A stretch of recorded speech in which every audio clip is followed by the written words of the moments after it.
Polity संघ एवं राज्य क्षेत्र। पेज नंबर 10 अनुच्छेद 1 में भारत के राज्य क्षेत्र में निम्नलिखित क्षेत्र शामिल होंगे। राज्यों के राज्य क्षेत्र, संघ राज्य क्षेत्र, ऐसे अन्य राज्य क्षेत्र जो अर्जित किए जाए। इसके बाद भारतीय संघ के अंतर्गत किसी राज्य को सम्मिलित करने का अधिकार किसे प्राप्त है? संसद। भारतीय संघ के अंतर्गत किसी राज्य को सम्मिलित करने का अधिकार किसे प्राप्त है? संसद को। संविधान के प्रथम अनुच्छेद के अनुसार भारत क्या होगा? राज्यों का संघ होगा। क्या होगा? राज्यों का संघ होगा। भारत में कितने राज्य एवं संघीय प्रदेश है? 28 राज्य और 8 संघीय प्रदेश। संघीय प्रदेश को केंद्र शासित प्रदेश हो गया। उसके बाद लोकसभा में केंद्र शासित प्रदेशों के लिए अधिकतम कितनी सीटें आरक्षित है? 20। लोकसभा में 20 सीटें आरक्षित है। 2 पृथक केंद्र शासित प्रदेशों के रूप में जम्मू कश्मीर का विभाजन कब किया गया था? 31 अक्टूबर 2019 को। कब किया गया था? 31 अक्टूबर 2019 को। संघ एवं इसके राज्य क्षेत्र से संबंधित अनुच्छेद 1 में क्या है? संघ के क्षेत्र का नाम। 2 में नए राज्यों को प्रवेश अथवा स्थापना का संसद का अधिकार। क्या है? नए राज्यों को प्रवेश अथवा स्थापना का संसद का अधिकार। 3 में नए राज्यों की स्थापना तथा वर्तमान राज्यों के क्षेत्रफल, सीमा अथवा नामों में परिवर्तन।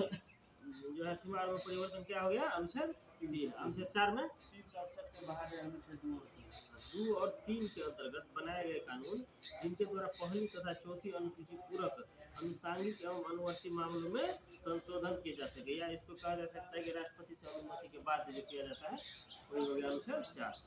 इसके बाद चले नए राज्य के गठन की शक्ति किसे प्राप्त है? संसद को प्राप्त है। संसद को। राज्यों के पुनर्गठन से संबंधित फजल अली आयोग का गठन किस वर्ष किया गया था? 1953 में। रिपोर्ट प्रस्तुत कब किया था? 1956 में। भाषाई आधार पर भारत में सर्वप्रथम किस राज्य का गठन किया गया? आंध्र प्रदेश का। कब किया गया? आंध्र प्रदेश को। कब किया गया था? 1 अक्टूबर 1953 को। राज्य पुनर्गठन आयोग ने 1 नवंबर 1956 को कितने राज्य तथा केंद्र शासित प्रदेश बनाए थे? 14 राज्य तथा 6 संघ राज्य या केंद्र शासित प्रदेश। 14 राज्य तथा 6 संघ राज्य। सिक्किम भारत का एक पूर्व राज्य किस वर्ष बनाया गया था? 1975 में। 75 के तहत 76 में बना था। भारत में केंद्र शासित प्रदेश का प्रशासन किसके द्वारा किया जाता है? राष्ट्रपति द्वारा। केंद्र शासित प्रदेश में किसके द्वारा किया जाता है? राष्ट्रपति के द्वारा। सिक्किम जो है संविधान संशोधन 36वां संविधान संशोधन किया था 1975 में। जूनागढ़ रियासत के को जनमत संग्रह के आधार पर, जूनागढ़ रियासत को किसके आधार पर? जनमत संग्रह के आधार पर।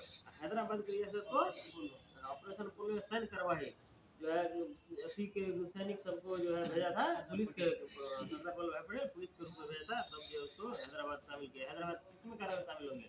हैदराबाद का मानता है कि हम पाकिस्तान में शामिल होंगे, लेकिन था इस साइड का, इसको कैसे जाने देंगे? तो इसके लिए सैन्य कार्रवाई के द्वारा इसको शामिल किया गया।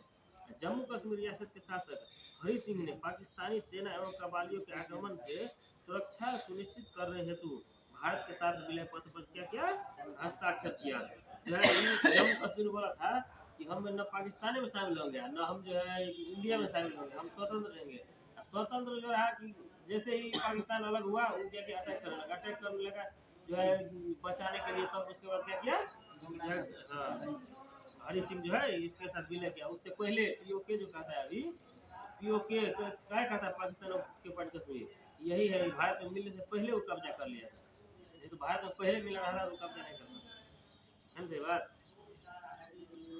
उसके बाद देखिए पहले विशेष राज्यों को राज्य का दर्जा। नागालैंड को कब विशेष राज्य का दर्जा मिला था? 1963 में मिल गया था। नागालैंड को कब मिला था? 1963 में। हिमाचल प्रदेश को कब मिला था? 1971 में। हिमाचल प्रदेश को 1971 में। मेघालय 1972 में। मेघालय को कब मिला था? 1972 में।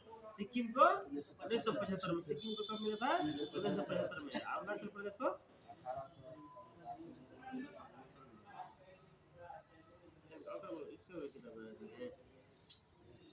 किताब पढ़ते लेकर इसका अलग टाइपिंग करके निकाल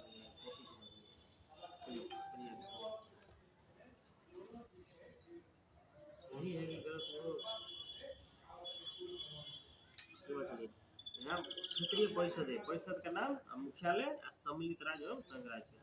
उत्तरी क्षेत्रीय परिषद का मुख्यालय कहाँ है? नई दिल्ली। उत्तरी क्षेत्रीय परिषद नई दिल्ली। केंद्रीय क्षेत्रीय परिषद प्रयागराज। केंद्रीय क्षेत्रीय परिषद प्रयागराज। पूर्वी क्षेत्रीय परिषद कोलकाता। पूर्वी क्षेत्रीय परिषद कोलकाता। पश्चिमी क्षेत्रीय परिषद मुंबई। पश्चिमी क्षेत्रीय परिषद मुंबई। दक्षिणी क्षेत्रीय परिषद चेन्नई। दक्षिणी क्षेत्रीय परिषद चेन्नई। ठीक। दिसंबर 1953 में फजल अली की अध्यक्षता में 3 सदस्यीय राज्य पुनर्गठन आयोग का क्या किया गया था? गठन किया गया। फजल अली आयोग का गठन कब किया गया था? 1953 में। रिपोर्ट अपना प्रस्तुत कब किया था? 1956 में। देखिए जिस किसी भी क्वेश्चन के बारे में यदि किसी को दूसरे को एक्स्ट्रा नॉलेज है आप बोल सकते हैं इसमें, ठीक है? सकता है हमको कोई चीज याद ना हो।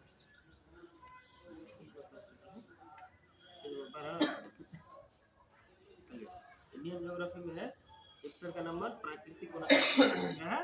प्राकृतिक वनस्पति पेज नंबर 12। चलिए भारत के सर्वाधिक वृहद क्षेत्र में किस प्रकार के वन पाए जाते हैं? उष्णकटिबंधीय शुष्क पर्णपाती वन। उष्णकटिबंधीय शुष्क पर्णपाती वन। पर्णपाती का अर्थ क्या होता है? पतझड़ में जो जिसका पत्ता गिर जाता है उसका मतलब होता है क्या?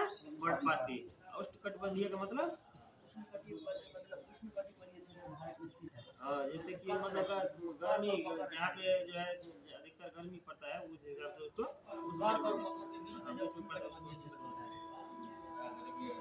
आधा गर्मी आधा ठंडी। चलिए उष्णकटिबंधीय सदाबहार वन क्षेत्रों में औसत वार्षिक वर्षा कितनी होती है? 200 सेंटीमीटर से अधिक। उष्णकटिबंधीय सदाबहार वन क्षेत्रों में औसत वार्षिक वर्षा कितनी होती है? 200 सेंटीमीटर से अधिक। भारतीय वनस्पति संरक्षण बीएसआई के संस्थापक कौन थे? सर जॉर्ज किंग थे। भारतीय वनस्पति संरक्षण के संस्थापक सर जॉर्ज किंग थे तथा इसकी स्थापना 13 फरवरी 1890 को हुई थी। इसकी स्थापना 13 फरवरी 1890 को हुई थी। भारत में सिनकोना वृक्ष कहाँ पाया जाता है? दार्जिलिंग में। भारत में सिनकोना वृक्ष कहाँ पाया जाता है? सिनकोना वृक्ष से क्या निकलता है? सिनकोना नामक वृक्ष के छाल से मलेरिया का दवा बनता है। क्या बनता है? मलेरिया का दवा बनता है। कत्था बनाने हेतु किस वृक्ष की लकड़ी का प्रयोग किया जाता है? खैर के वृक्ष। किस वृक्ष का? खैर का। कत्था बनाने हेतु खैर के लकड़ी का प्रयोग किया जाता है। कौन खैर? कौन कत्था? पान में जो कत्था खाते हैं वो बोला। खैर वृक्ष का नाम क्या है? खैर। सामाजिक वानिकी में प्रयुक्त बहुउद्देशीय वृक्ष का उदाहरण खेजरी। सामाजिक वानिकी में प्रयुक्त बहुउद्देशीय वृक्ष का उदाहरण क्या है? खेजरी वृक्ष है। भारत में वन संरक्षण अधिनियम किस वर्ष पारित किया गया? वर्ष 1980 में। भारत में वन संरक्षण अधिनियम 1980 में। कौन किया था? George king. जय हो। 1980 में दूसरा हो गया। वनस्पति संरक्षण है, ये वन संरक्षण अधिनियम है। वो था 1890 में, ये 1980 में। 90 साल का फर्क है। वन संरक्षण अधिनियम 1980। वन संरक्षण अधिनियम 1980 आजाद होने के बाद जो है ये सब अधिनियम बनाया था। सागौन तथा साल के वृक्ष किस प्रकार के वन में पाए जाते हैं? उष्णकटिबंधीय आर्द्र पर्णपाती वन। उष्णकटिबंधीय आर्द्र पर्णपाती वन। पश्चिमी हिमालय की शीतोष्ण पेटी में कौन सा वृक्ष पाया जाता है सबसे ज्यादा? देवदार वृक्ष। देवदार वृक्ष। पश्चिमी हिमालय की शीतोष्ण पेटी में सबसे बहुल कौन सा वृक्ष पाया जाता है? देवदार वृक्ष। सबसे ऊंचाई पर स्थित जो है देवदार वृक्ष है। सबसे ऊंचाई पर देवदार वृक्ष पाया जाता है। बांस की कौन सी प्रजाति छत्तीसगढ़ में सर्वाधिक पाई जाती है?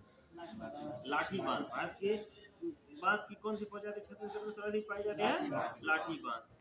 और देखिए लंबी जड़ों और नुकीले कांटों तथा फूलयुक्त झाड़ियों और लघु वृक्षों वाले वन समांतर पाए जाते हैं। कहाँ? राजस्थान। लंबी जड़ें जब ही कहेगा तो मरुस्थलीय क्षेत्र में चले जाएंगे। लंबा जड़ जो है पानी की तलाश में जाते रहता है तो कहाँ चला जाता है? राजस्थान में। संयुक्त राष्ट्र खाद्य एवं कृषि संगठन की नवीन रिपोर्ट के अनुसार वार्षिक स्तर पर वन क्षेत्रों में सबसे ज्यादा वृद्धि में भारत को विश्व का कौन सा स्थान प्राप्त हुआ है? 8वां। संयुक्त राष्ट्र खाद्य एवं कृषि संगठन की नवीन रिपोर्ट के अनुसार वार्षिक स्तर पर वन क्षेत्रों में सबसे ज्यादा वृद्धि में भारत को विश्व का कौन सा स्थान प्राप्त हुआ है? 8वां स्थान प्राप्त हुआ है। भोजपत्र या भोज वृक्ष कहाँ पाया जाता है? हिमालय में। भोजपत्र या भोज वृक्ष कहाँ पाया जाता है? हिमालय में। पहले जो भोज का पत्र था उसी को कहता है ना। पलाश के वृक्ष को क्या कहा जाता है? जंगल का आग कहा जाता है। पलाश के वृक्ष को क्या कहा जाता है? जंगल का आग कहा जाता है। भारत के किस राज्य में सागौन के वन पाए जाते हैं? मध्य प्रदेश। भारत में सागौन वन किस राज्य में पाया जाता है? मध्य प्रदेश में। समुद्र तल से सर्वाधिक ऊंचाई पर पाया जाना वृक्ष कौन है? देवदार वृक्ष। ये सबसे ऊंचाई पर कौन सा वृक्ष पाया जाता है? देवदार वृक्ष पाया जाता है। चिपको आंदोलन के प्रणेता कौन था? चिपकोलाल सुंदरलाल बहुगुणा। कौन था? सुंदरलाल बहुगुणा। भारतीय वन सर्वेक्षण की स्थापना कब हुई थी? 1 जून 1981। भारतीय वन सर्वेक्षण की स्थापना कब हुई थी? 1 जून 1981 को। भारत में मैंग्रोव वनस्पति कितने क्षेत्रफल में विस्तृत है? 4992 वर्ग किलोमीटर। मैंग्रोव वनस्पति 4975 वर्ग किलोमीटर। ठीक। भारतीय वन प्रबंधन संस्थान की स्थापना वर्ष 1982 में। भारतीय वन प्रबंधन संस्थान वर्ष 1982 में कहाँ किया गया था? भोपाल में। वन प्रबंधन संस्थान कहाँ है? भोपाल में। उसके बाद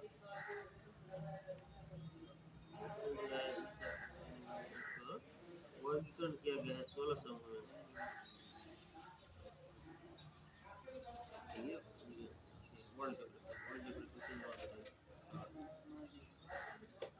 भूकंप सुनामी 60 है। चलिए, चैप्टर का नाम क्या है? भूकंप एवं सुनामी, पेज नंबर 60। भूकंप के प्रमुख कारण। भूकंप होने का क्या क्या कारण है आप?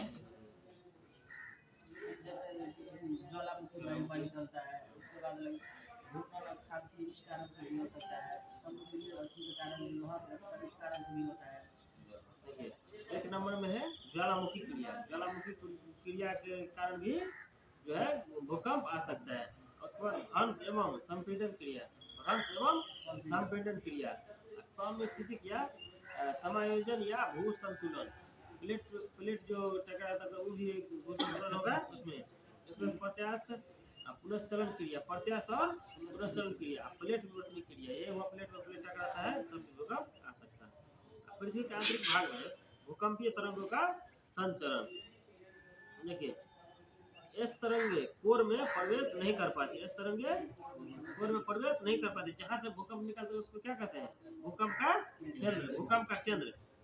उसी सामने धरती के तल पर क्या कहते हैं? अधिकेंद्र। पृथ्वी पर कहेंगे अधिकेंद्र, जहां से भूकंप निकलेगा उसको केंद्र कहेंगे। उसमें से जो है 3 प्रकार के तरंगे, पी तरंगे, एस तरंगे और एल तरंगे। पी तरंग, एस तरंग और एल तरंग, 3 तरंगे निकलता है। तो प्राथमिक एवं लंबवत तरंगे किसे कहते हैं? पी तरंग को प्राथमिक और लंबवत तरंगे कहते हैं। पी तरंग को क्या कहते हैं? प्राथमिक एवं लंबवत तरंगे। एस तरंगे किस अन्य नाम से जाना जाता है? अनुप्रस्थ या एवं गौण तरंगे। अनुप्रस्थ एवं गौण तरंगे। एस तरंगे को अनुप्रस्थ एवं गौण तरंगे कहा जाता है। ठीक है। एल तरंगे धात्रीय तरंग की गति सबसे कम किंतु तीव्रता अधिक होता है। जिसका गति कम उसका तीव्रता अधिक। एल तरंग का गति कम होता है लेकिन तीव्रता क्या होता है? अधिक होता है। पी तरंग का गति सर्वाधिक होता है लेकिन तीव्रता कम होता है। भारत ने विश्व की सबसे आधुनिक सुनामी चेतावनी प्रणाली कब प्रारंभ किया था?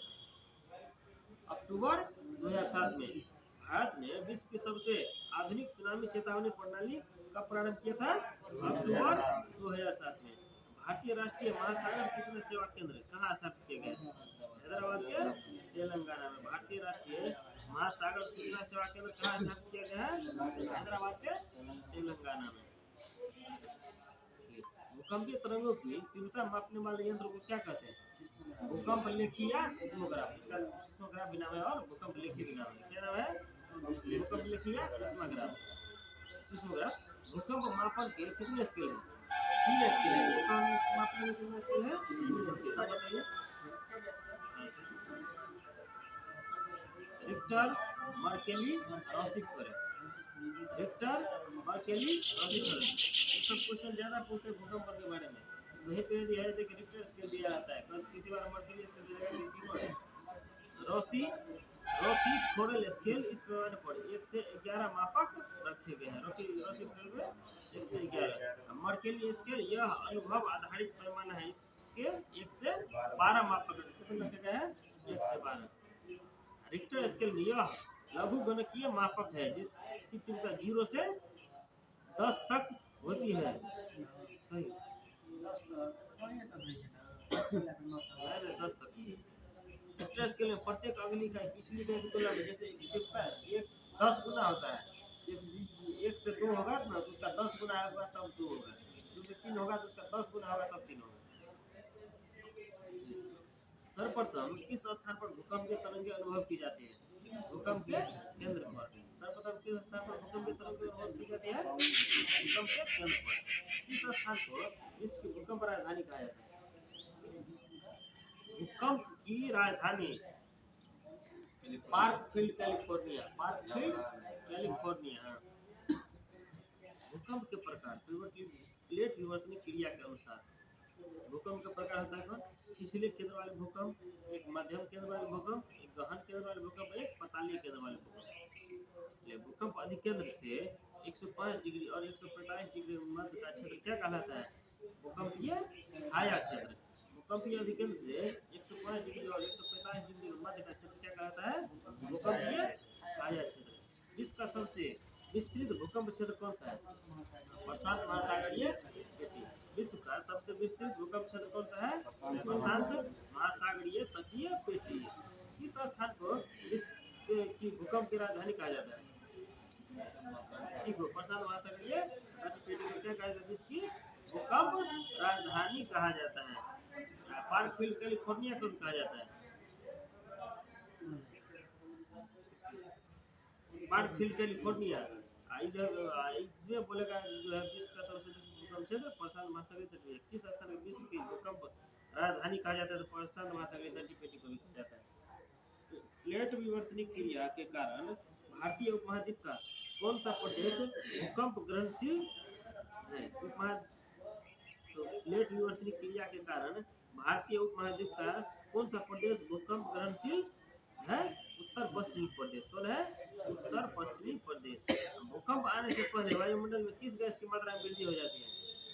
रेडॉन गैस का। किसका? रेडॉन गैस का। एक बात बताइए, सबसे कम कौन सा गैस है धरातल पर? सबसे कम और रेडॉन गैस बहुत कम मात्रा में पाया जाता है। ऐसे मात्रा में रेडॉन गैस सबसे कम पाया जाता है। रेडॉन सबसे कम है। फिजिक्स में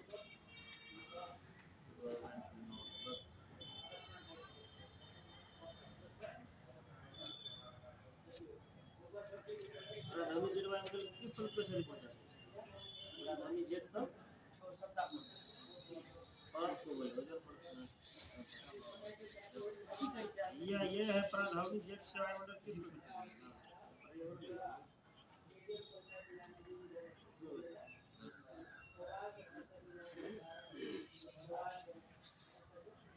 पर्यावरण में चैप्टर के नाम है ओजोन परत क्षरण एवं प्रदूषण। पेज नंबर कितना हो गया? 10।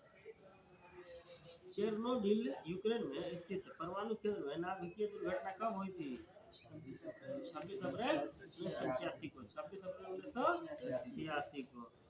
देखिए प्रदूषक कार्बन मोनोऑक्साइड से कौन सा रोग होता है?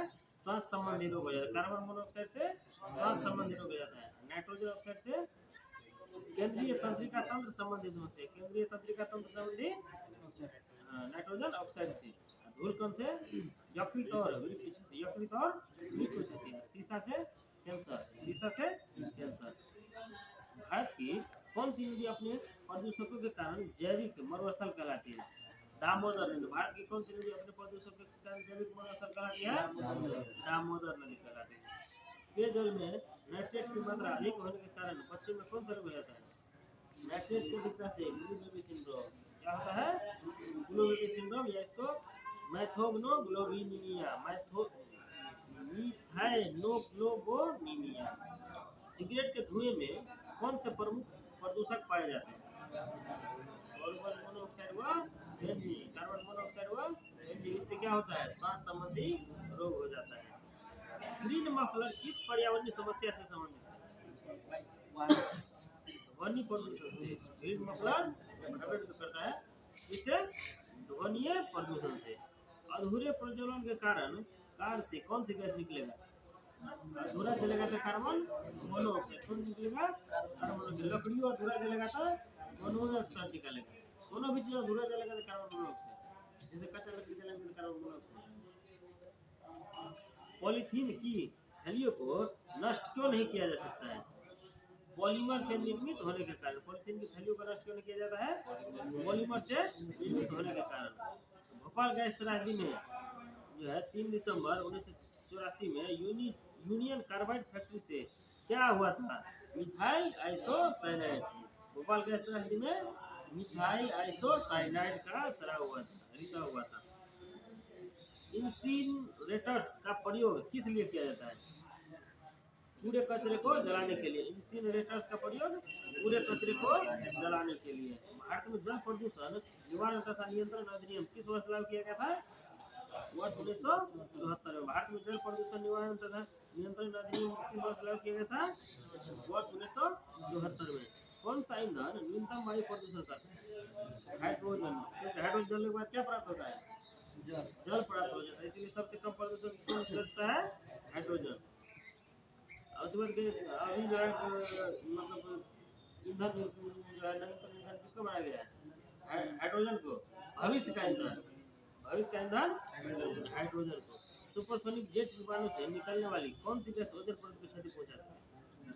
Nitrogen oxide. सुपरसोनिक जेट विमानों से निकलने वाली कौन सी गैस ओजोन परत को क्षति पहुंचाती है? Nitrogen oxide. पार्थेनियम के परागकणों से कौन सा रोग होता है? चर्म रोग एवं दमा। पार्थेनियम या गाजर घास के परागकणों से कौन सा रोग होता है? चर्म रोग एवं दमा। लाइकेन्स किस प्रकार के प्रदूषक के सबसे अच्छे संकेतक होते हैं? लाइकेन वायु प्रदूषण को। लाइकेन वायु प्रदूषण को। नाभिकीय ऊर्जा के उपयोग से किस प्रकार का प्रदूषण होता है? उष्मीय प्रदूषण। क्या होता है? उष्मीय प्रदूषण। इटाई रोग कौन सी धातु के कारण? कैडमियम के कारण। कैडमियम के कारण कौन सा रोग होता है? इटाई। सीसा रहित पेट्रोल में उचित ऑक्टेन मान प्राप्त करने के लिए क्या मिलाया जाता है? बेंजीन, टाइलून व जैलीन। सीसा रहित पेट्रोल में उचित ऑक्टेन मान प्राप्त करने के लिए क्या मिलाया जाता है? बेंजीन, टाइलून एवं जैलीन। बेंजीन के कारण कौन सा रोग होने की संभावना होती है? रक्त कैंसर। बेंजीन के कारण कौन सा होता है? रक्त कैंसर। सिलिकोसिस तथा एब्सेस्टोसिस नामक रोग किस प्रकार के धूलकण से होता है? सिलिका तथा एब्सेस्टस युक्त धूलकणों से। सिलिका तथा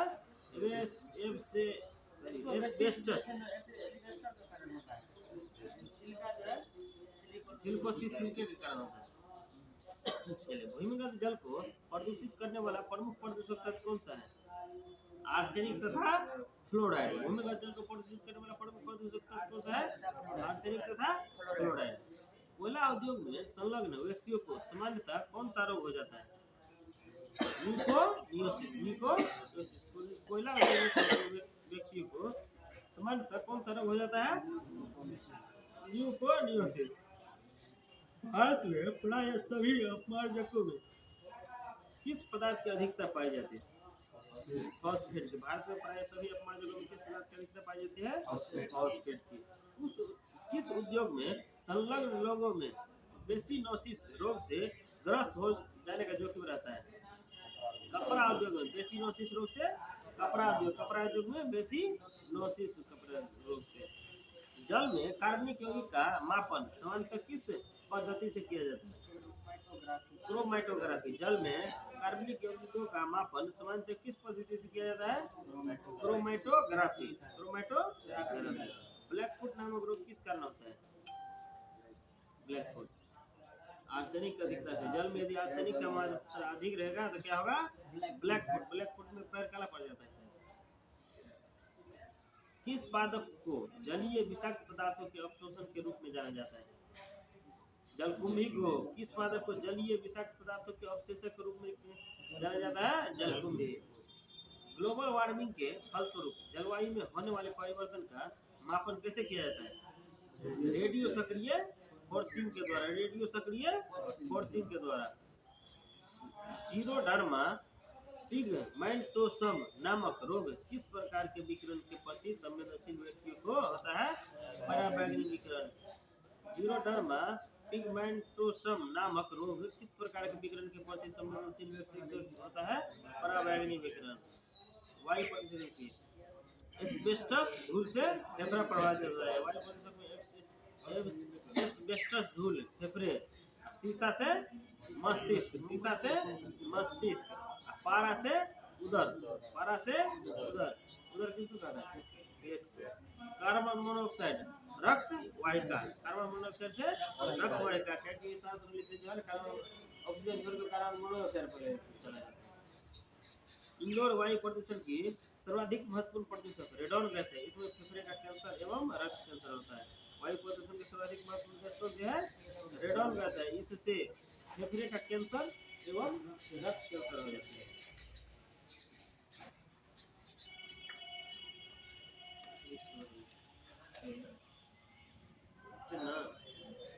चैप्टर का नाम ऊष्मा एवं ऊष्मागतिकी।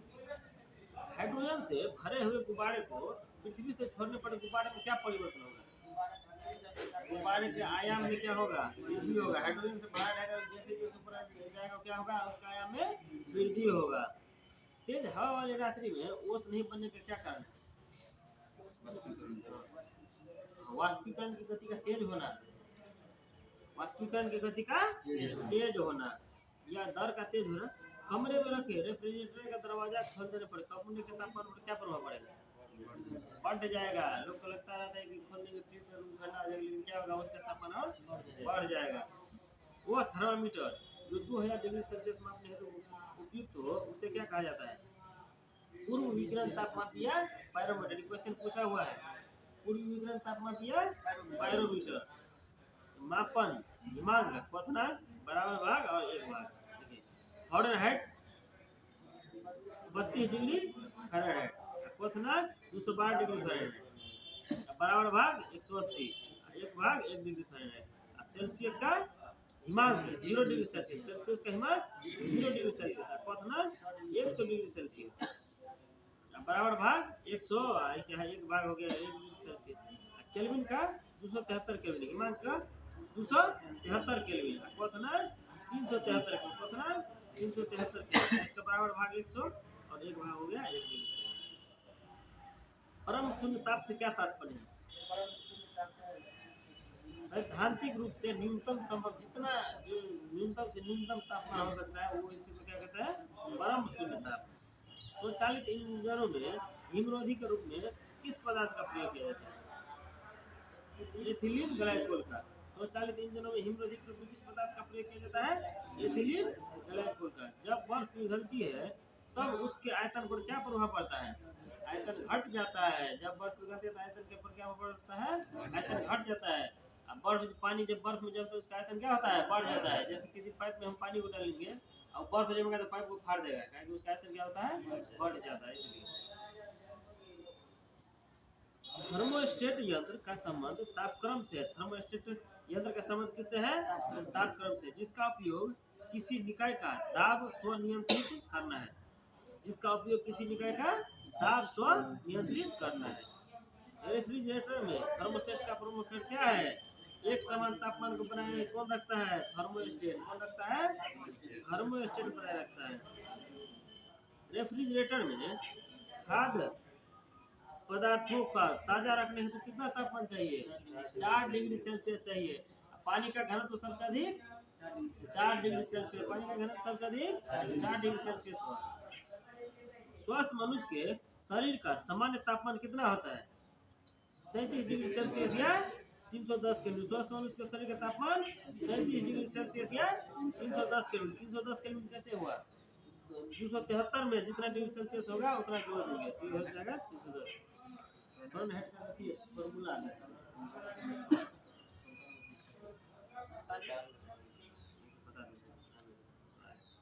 उबलते जल की तुलना में भाप से हाथ अधिक जलता है, इसका क्या कारण है?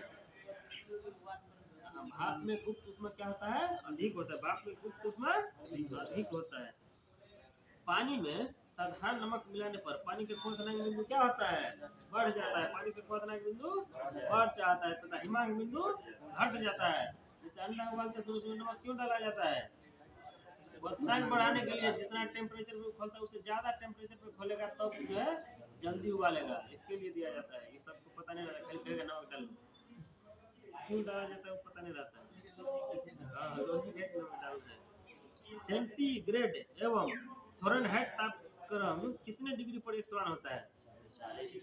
-40 डिग्री होता है। इसमें गलत लिखा है। सेंटीग्रेड और फ़ारेनहाइट का तापक्रम -40 डिग्री सेल्सियस होता है। देखिए इसको होता है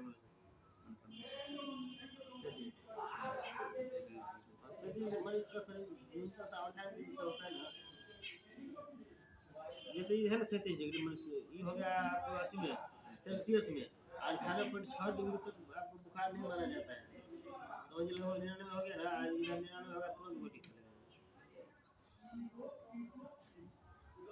सेंटीग्रेड और फ़ारेनहाइट कितने तापक्रम कितने डिग्री पर समान रहता है? -40 डिग्री सेल्सियस पर। शीशे की छड़ जब भाप में रखी जाती है इसकी लंबाई पर क्या प्रभाव पड़ती है? लंबाई बढ़ जाएगा। शीशे के छड़ को भाप में रखने के बाद हाँ लंबाई बढ़ जाएगा। शीशों ने सर्दियों में लोहे के टुकड़े और लकड़ी के टुकड़े को छूने पर लोहे का टुकड़ा ज्यादा ठंडा क्यों लगता है? क्योंकि लकड़ी की तुलना में लोहा उष्मा का क्या है? अधिक सुचालक है। लकड़ी की तुलना में लोहा उष्मा का क्या है? अधिक सुचालक है। यदि वायु का तापमान बढ़ता है तो उसकी जलवाष्प ग्रहण करने की क्षमता पर क्या प्रभाव पड़ेगा? बढ़ेगा। तापमान बढ़ेगा तो जो है जलवाष्प ग्रहण करने की क्षमता क्या होगा? बढ़ जाएगा। पदार्थ की ऊष्माधारिता किस पर निर्भर करता है? पदार्थ की विशिष्ट ऊष्मा पर। पदार्थ की ऊष्माधारिता किस पर निर्भर करता है? पदार्थ की विशिष्ट ऊष्मा पर। साफ मेघ रहित रातों की तुलना में मेघाच्छादित रातें अपेक्षाकृत अधिक गर्म होती है, क्यों? जैसे जिस दिन बादल साफ है उस दिन उतना ज्यादा गर्मी लगता है, जिस दिन बादल लग रहा है कितना उमस बन जाता है। क्या होता है? हवा से जो ऊष्मा के विकिरण को लौटने नहीं देता रहता है, इसलिए ऐसा होता है। ये है ना, बादल पृथ्वी तथा हवा से ऊष्मा के विकिरण को क्या करता है? रोकता है। जब जल को 0 डिग्री सी से 10 डिग्री सी तक गर्म किया जाता है तब इसके आयतन पर क्या प्रभाव पड़ेगा? पहले क्या होगा? बढ़ेगा। पहले घटेगा फिर बढ़ेगा। जब जल को 0 डिग्री सेल्सियस से 10 डिग्री सेल्सियस तक गर्म किया जाता है उसमें क्या आयतन पर क्या प्रभाव पड़ेगा? पहले घटता है फिर बढ़ता है। सबसे ज्यादा कब होगा? 4 डिग्री सेल्सियस पर। ताप बढ़ने पर जल के क्वथनांक पर क्या प्रभाव पड़ेगा? जल का क्वथनांक बढ़ेगा। ताप बढ़ने पर जल को क्या प्रभाव पड़ेगा? जल का क्वथनांक क्या होगा? बढ़ेगा। गर्मी के दिनों में किस प्रकार के छाते का प्रयोग किया जाता है? ऊपर सफेद और नीचा काला। उसमें का सबसे खराब अवशोषक कौन सा कलर है? सफेद है, इसीलिए ब्लैक जो है सूख लेती है। रेल की 2 पटरियों जोड़ते समय मध्य में थोड़ी जगह क्यों छोड़ी जाती है? पटरियों की ऊष्मा प्रसार के लिए। अब एक बात बताइए, कौन सा गेट के बारे में बात कर रहे हैं? कैसे गेट रहता है?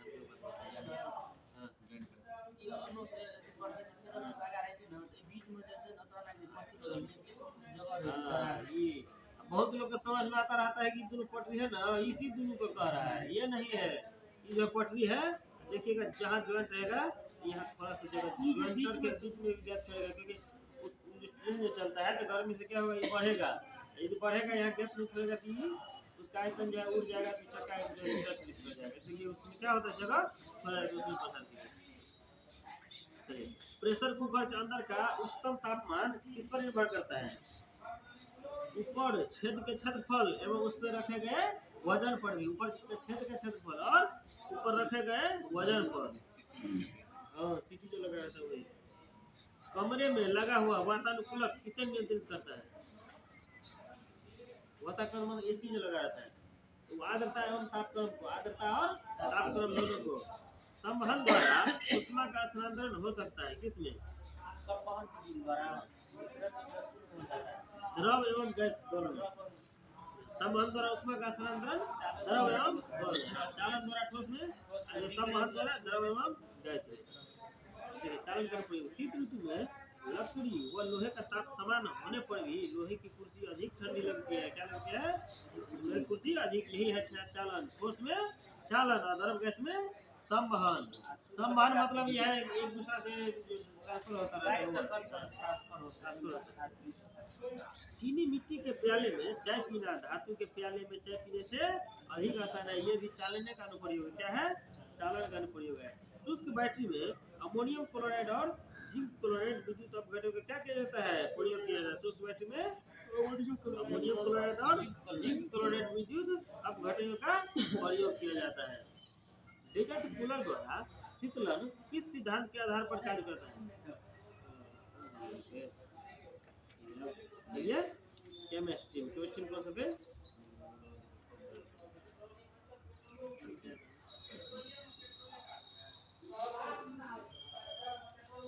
मिश्र धातु एवं उपधातु। केमिस्ट्री में क्या नाम है चैप्टर का?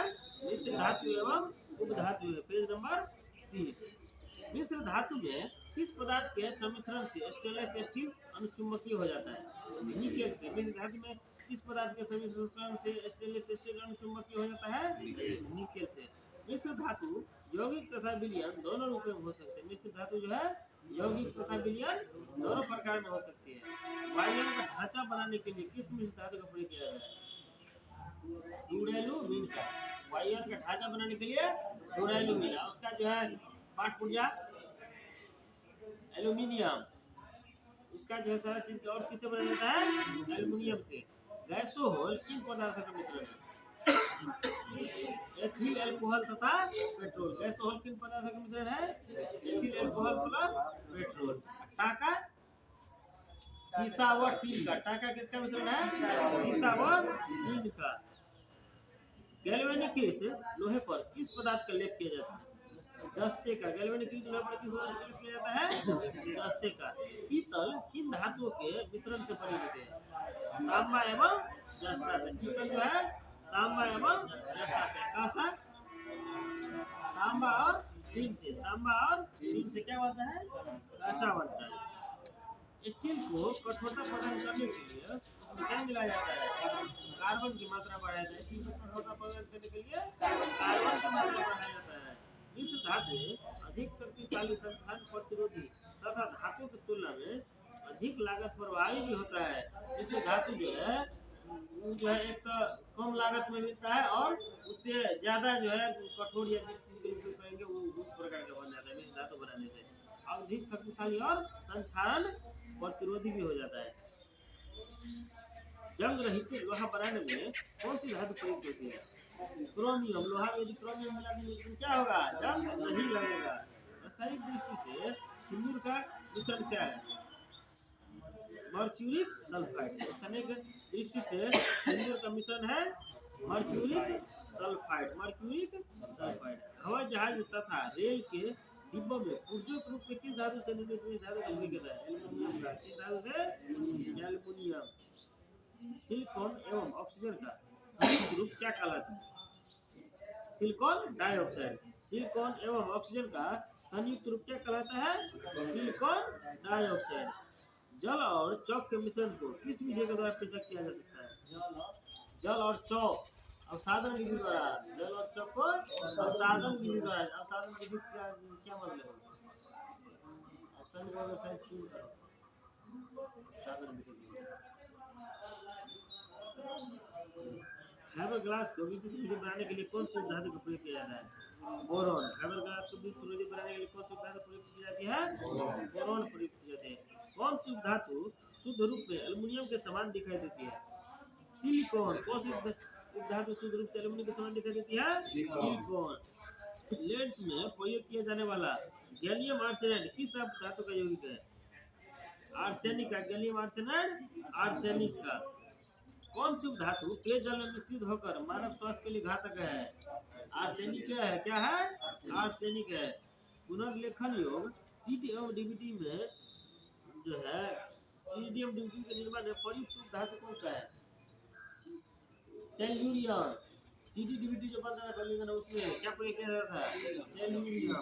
धब्बा रहित स्टील बनाने के लिए लोहे के साथ क्रोमियम, मैग्नीज एवं कार्बन आदि धातु का प्रयोग किया जाता है। क्रोमियम, कार्बन एवं मैग्नीज का प्रयोग किया जाता है। कैमरा एवं सूक्ष्मदर्शी के लेंस में किस धातु का प्रयोग किया जाता है? जर्मेनियम का। कैमरा एवं सूक्ष्मदर्शी के लेंस में किस धातु का प्रयोग किया जाता है? जर्मेनियम का। ट्रांजिस्टर एवं कंप्यूटर चिप के निर्माण में किस उपधातु प्रयोग किया जाता है? सिलिकॉन। ट्रांजिस्टर एवं कंप्यूटर चिप के निर्माण में किस उपधातु का प्रयोग किया जाता है? सिलिकॉन का। मैग्नीशियम किन धातुओं की मिश्र धातु है? मैग्नीशियम, एल्युमिनियम, मैग्नीशियम और आयरन। एल्युमिनियम, मैग्नीशियम और आयरन। मैग्नीशियम इंपॉर्टेंट है। एल्युमिनियम, मैग्नीशियम और आयरन। स्टील, पीतल, कांसा तथा तांबा में कौन सी मिश्र धातु नहीं है? तांबा मिश्र धातु नहीं है। इधर स्टील, पीतल, कांसा क्या है? मिश्र धातु है। सब में तांबा उपस्थित है। अमलगम क्या होता है? अमलगम का पारे के साथ यदि किसी धातु का मिश्रण किया जाता है तो उसको क्या कहता है? अमलगम। लोहा जो है पारा में क्या होगा? घुलेगा कि तैरेगा कि डूब जाएगा? तैरेगा। ये चीज भी ध्यान रखना है।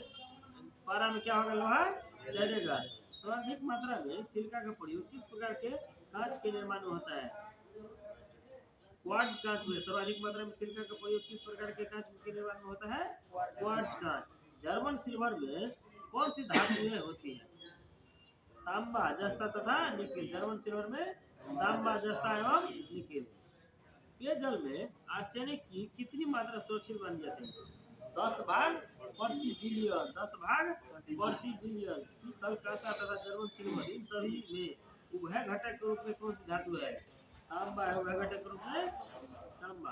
किस कार्बनिक यौगिक को फायर डैम के भी नाम से जाना जाता है? मीथेन को फायर डैम के नाम से जाना जाता है।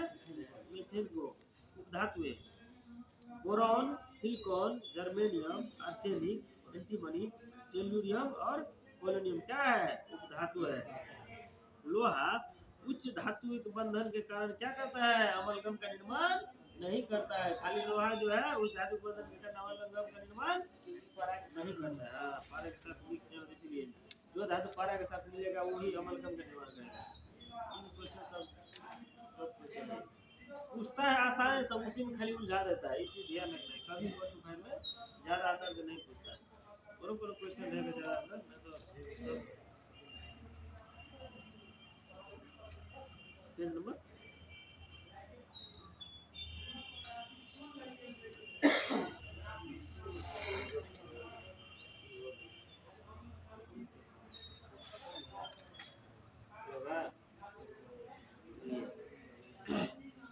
बायोलॉजी में चैप्टर का नाम क्या है?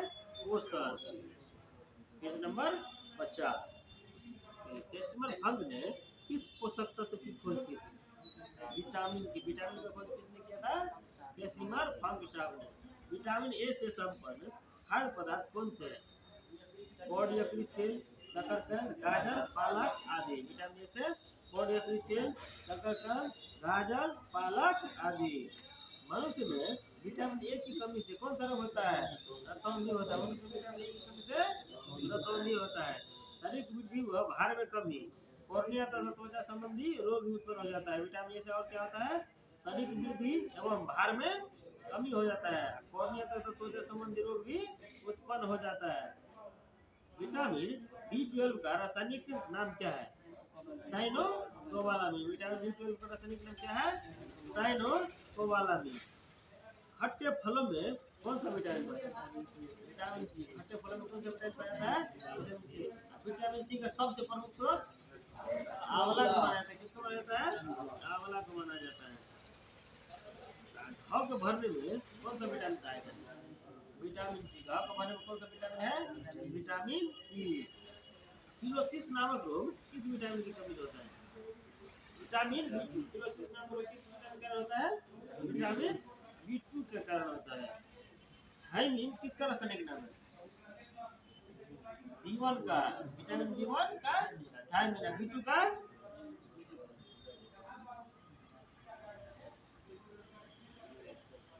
सब बताएंगे। B1 को थायमिन है। B2 riboflavin. B2 का राइबोफ्लाविन है। B3 का निकोटिनिक अम्ल। B3 का निकोटीन का अम्ल, B5 का पेंटोथेनिक अम्ल, B5 का पेंटोथेनिक अम्ल, B6 का पाइरिडॉक्सिल, B6 पाइरिडॉक्सिल, B7 biotin, B7 biotin, vitamin B9 folic अम्ल समूह, विटामिन में फॉलिक अम्ल समूह, B12 का साइनोकोबालेंट, B12 का साइनोकोबालेंट, विटामिन सी का एस्कॉर्बिक अम्ल। थायमिन किसका रासायनिक ग्रुप है? B1 का। जल में कौन सा विटामिन घुलनशील है? बी एवं सी। जल में कौन सा? बी एवं सी। जो है वसा में घुलनशील ए डी ई के। पेलाग्रा और एस्कर्बिक नामक रोग क्रमशः किन विटामिन की कमी के कारण होता है? विटामिन B3 एवं विटामिन सी। पेलाग्रा जो है विटामिन 3, एस्कर्बिक रोग विटामिन सी। विटामिन डी का रासायनिक नाम क्या है? डी का कैल्सीफेरॉल, डी का कैल्सीफेरॉल, विटामिन डी का कैल्सीफेरॉल। विटामिन डी की कमी से कौन सा रोग होता है? रिकेटस होता है। विटामिन डी की कमी से रिकेटस होता है। रक्त का थक्का बनने में विटामिन के की आवश्यकता होती है। रक्त का थक्का में विटामिन के की आवश्यकता होती है। इस विटामिन की कमी से शरीर की प्रतिरक्षा प्रणाली अथवा जनन क्षमता कम हो जाती है। विटामिन सी या एस्कॉर्बिक अम्ल, विटामिन सी या एस्कॉर्बिक अम्ल। संक्रमण रोधी विटामिन किसे कहते हैं? विटामिन ए को। संक्रमण रोधी विटामिन किसे कहते हैं? विटामिन ए को। इस विटामिन में कोबाल्ट पाया जाता है। B12 का नाम है ऐसा कोबाल्ट में, उसी में कोबाल्ट पाया जाएगा। किसमें? B12 में। अनाज के छिलके में मुख्यतः कौन सा विटामिन पाया जाता है? B1। अनाज के छिलके में विटामिन B1 पाया जाता है। तो चलिए, भोजन में रेशे का महत्व क्या है? रेशा जो है, रेशा युक्त भोजन करते हैं, उससे जो हमारा क्या कहता है, हमारे शरीर को साफ करता है। देखिए, रेशा युक्त भोजन से ग्लूकोज की मात्रा कम होती है, जिससे आंतों में ट्यूमर बनने की भी संभावना कम होती है और पाचन क्रिया में क्या होता है? रेशा सहायक होता है। उसके बाद खनिज तत्व कैल्शियम। कैल्शियम का जो है महत्व क्या है? दांतों और अस्थियों की रचना, रुधिर स्कंदन, तंत्रिका एवं पेशियों के कार्य में। दांतों और अस्थियों की रचना, रुधिर स्कंदन और तंत्रिका एवं पेशियों के कार्य में। फास्फोरस का महत्व क्या है? फास्फोरस भी दांतों और हड्डियों की रचना और अम्ल क्षार संतुलन। अम्ल क्षार संतुलन कौन करता है? फास्फोरस। और जो फास्फोरस एटीपी और डीएनए में भी पाया जाता है। गंधक, सल्फर, अनेक अमीनो अम्लों तथा कुछ हार्मोन्स एवं विटामिनों का घटक। अनेक अमीनो अम्लों तथा कुछ हार्मोन्स एवं विटामिनों का घटक क्या है? सल्फर। पोटेशियम जो है अम्ल क्षार संतुलन, जल संतुलन, तंत्रिकाओं की कार्य की। पोटेशियम को भी क्या करता है? अम्ल क्षार का संतुलन करता है। और फास्फोरस भी अम्ल क्षार का संतुलन करता है। क्लोरीन देखिए, जठर रस का अम्ल क्षार संतुलन। क्लोरीन क्या करता है? जठर रस का अम्ल क्षार संतुलन करता है। सोडियम देखिए, अम्ल क्षार संतुलन, जल संतुलन, तंत्रिकाओं की कार्य की। सोडियम जो है अम्ल क्षार संतुलन, जल संतुलन और तंत्रिकाओं की कार्य किया। मैग्नीशियम देखिए, ग्लाइकोलाइसिस तथा एटीपी पर आश्रित अनेक उपापचयी क्रिया के एंजाइमों का सहघटक। ग्लाइकोलाइसिस तथा एटीपी पर आश्रित अनेक उपापचयी क्रिया के एंजाइमों का सहघटक है। चलिए, खनिज देखिए, लोह आयरन किस किस में होता है? केला एवं खजूर में। आयरन किस में होता है? मुख्य रूप से केला एवं खजूर में। उसके बाद पालक नहीं होता है, तो जो जिसमें प्रमुख होता है ये है। पोटेशियम पालक में। पोटेशियम क्या होता है? पालक में। आयोडीन, आयोडीन युक्त सामान्य नाम में। आयोडीन युक्त सामान्य में। आयोडीन की कमी से कौन सा रोग होता है? घेघा रोग होता है। यहाँ पे खून ज्यादा रहता है, वही होता है। कैल्शियम किस किस में होता है? दूध एवं अंडे में। कैल्शियम किस में होता है? दूध एवं अंडे में। कौन सा तत्व किडनी में पथरी को बनने से रोकता है? मैग्नीशियम। कौन सा तत्व किडनी में पथरी बनने से रोकता है? मैग्नीशियम। मैग्नीशियम पाया कहाँ जाता है? मैग्नीशियम पाया जाता है। मैग्नीशियम, मैग्नीशियम मट्टी में है, क्लोरोप्लास्ट में, पौधा में पाया जाता है ना।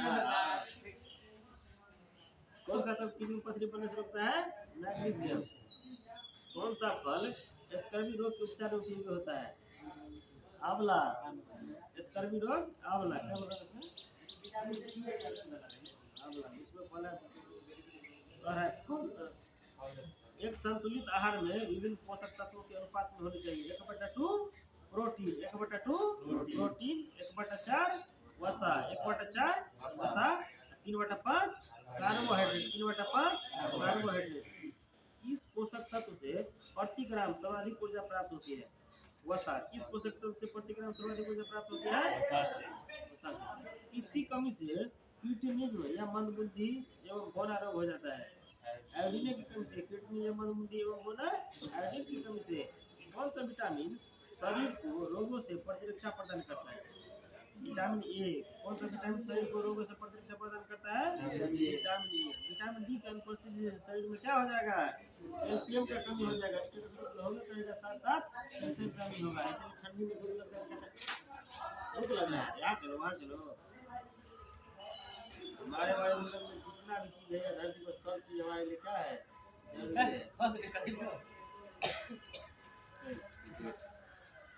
चलिए क्या पेज बोलिए ना।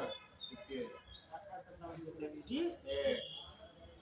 चलिए प्रमुख किसान एवं जनजातीय विद्रोह।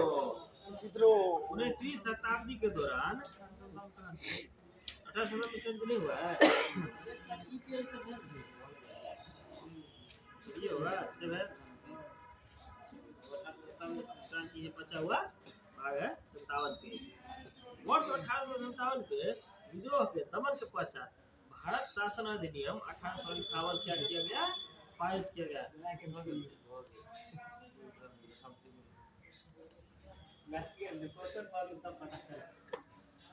और क्या आएगा तब नहीं याद रहेगा, मेन बात ये है। प्रमुख किसान एवं जनजातीय विद्रोह। 19वीं शताब्दी के दौरान होने वाले वहाबी आंदोलन का मुख्य केंद्र कहाँ था? पटना। वहाबी आंदोलन का मुख्य केंद्र कहाँ था? पटना।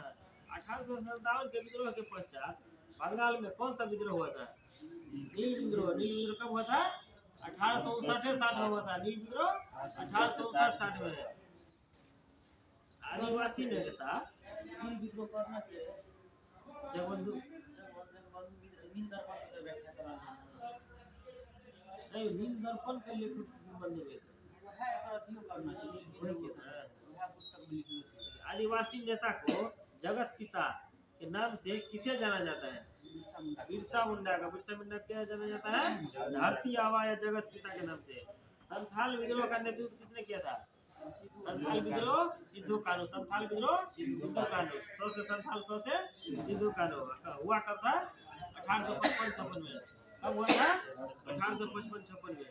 इस विद्रोह को क्या नाम से और जाना जाता है? हुल विद्रोह के नाम से भी। संथाल विद्रोह को और दूसरा क्या नाम से जाना जाता है? हुल विद्रोह के नाम से भी जाना जाता है। वंदे मातरम गीत रचयिता कौन था? बंकिम चंद्र से। वंदे मातरम गीत रचयिता कौन सा जो पुस्तक में लिखा हुआ है? आनंद मठ से। कहाँ से लिया गया है? आनंद मठ से। सन्यासी विद्रोह का उल्लेख बंकिम चंद्र चटर्जी के किस उपन्यास में है?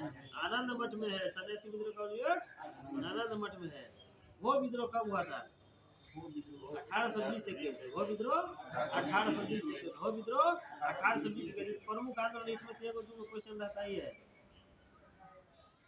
इसके बाद चलिए, संभलपुर में हुए अनेक ब्रिटिश विरोधी विद्रोह का नेता कौन था? सुरेंद्र शाही। संभलपुर में सुरेंद्र शाही। संभलपुर में सुरेंद्र शाही। महाराष्ट्र में रामोसी कृषक जत्था की स्थापना किसने किया था? वासुदेव बलवंत फड़के। रामोसी कृषक जत्था की स्थापना वासुदेव बलवंत फड़के। रामोसी विद्रोह जैसे अगर दोषण है फड़के विद्रोह। रामोसी विद्रोह को फड़के विद्रोह कहा जाता है। वासुदेव बलवंत फड़के चलना है। रामोसी विद्रोह को क्या कहता है? फड़के विद्रोह। कुका आंदोलन जो है कितना ईस्वी में हुआ था? 1840 से 72 ईस्वी। कुका आंदोलन किसने संगठित किया था? राम सिंह। कुका आंदोलन राम सिंह। कहाँ हुआ था? पंजाब में। सिखों का जो है धार्मिक आंदोलन है कुका आंदोलन, धार्मिक सुधारण। उलगुरान विद्रोह किससे संबंधित था? बिरसा मुंडा से।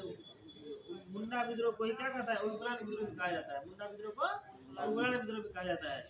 बिरसा मुंडा किस राज्य से संबंधित थे? झारखंड से। बिरसा मुंडा किस राज्य से संबंधित है? झारखंड से। नील कृषकों की दुर्दशा पर रचित नाटक नील दर्पण का लेखक कौन था? दीनबंधु मित्र। नील दर्पण के नाटक का लेखक कौन था? दीनबंधु मित्र। पागलपंथी विद्रोह मुख्यतः किस क्षेत्र में हुआ था? शेरपुर से गारोपाल। पागलपंथी विद्रोह का नेता कौन था? टीपू। बागलपति विद्रोह का टीपू। शेरपुर से गारो पहाड़ी तक हुआ था। अब फ्राइजी विद्रोह का नेता कौन था? दादू मियाँ। फ्राइजी विद्रोह का दादू मियाँ और वासुदेव बल्लभ के दोनों था। छोटा नागपुर जनजाति विद्रोह कब हुआ था? 1820 ईस्वी। छोटा नागपुर जनजाति विद्रोह 1820 ईस्वी में। मुंगेर के बरहिया ताल विद्रोह का उद्देश्य क्या था?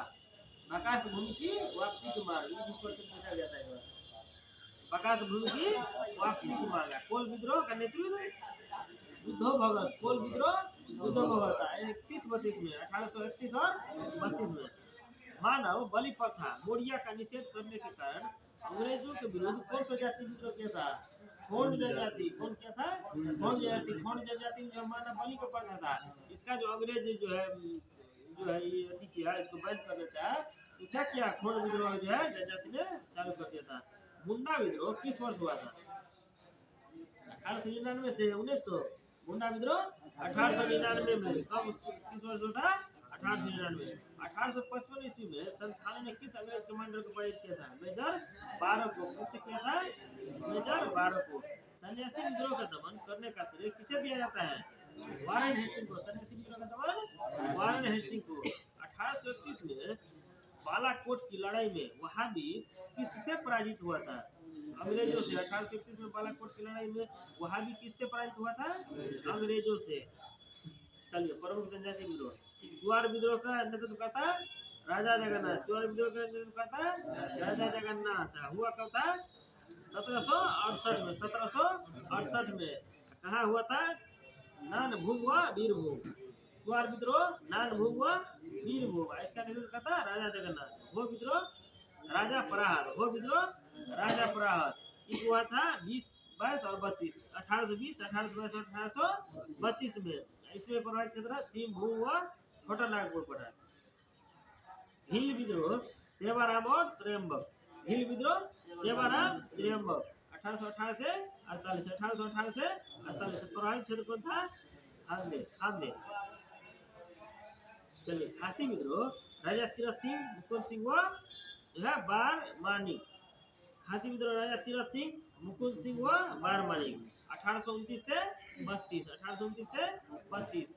प्रभावित क्षेत्र कौन था? खासी पहाड़ी, असम व मेघालय। असम और मेघालय में कौन सा पहाड़ी है? गारो खासी दिया।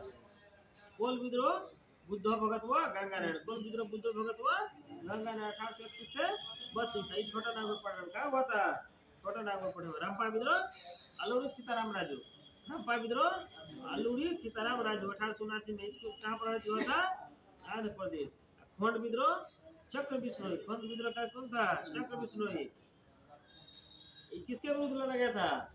मानव बलि प्रथा के विरुद्ध। मानव बलि प्रथा 1846 से 48। 1855 खोंडमल उड़ीसा में। खोंडमल उड़ीसा। संथाल विद्रोह का नेतृत्व करता सिद्धू कान्हू। संथाल विद्रोह का सिद्धू कान्हू 1855-56। क्या हुआ था? राजमहल पहाड़ी, पश्चिम बंगाल। राजमहल पहाड़ी, पश्चिम बंगाल। मुंडा बिरसा मुंडा। मुंडा विद्रोह बिरसा मुंडा 1899 से 1900। कहाँ हुआ था? छोटा नागपुर पठार। कहाँ हुआ था? छोटा नागपुर पठार। भील विद्रोह दौलत सिंह। भील विद्रोह दौलत सिंह वर्ष 1914 से 15। 1914 से 15 हुआ था। बांसवाड़ा एवं डूंगरपुर, दक्षिण राजस्थान। पावना विद्रोह कब हुआ था? 1873-76।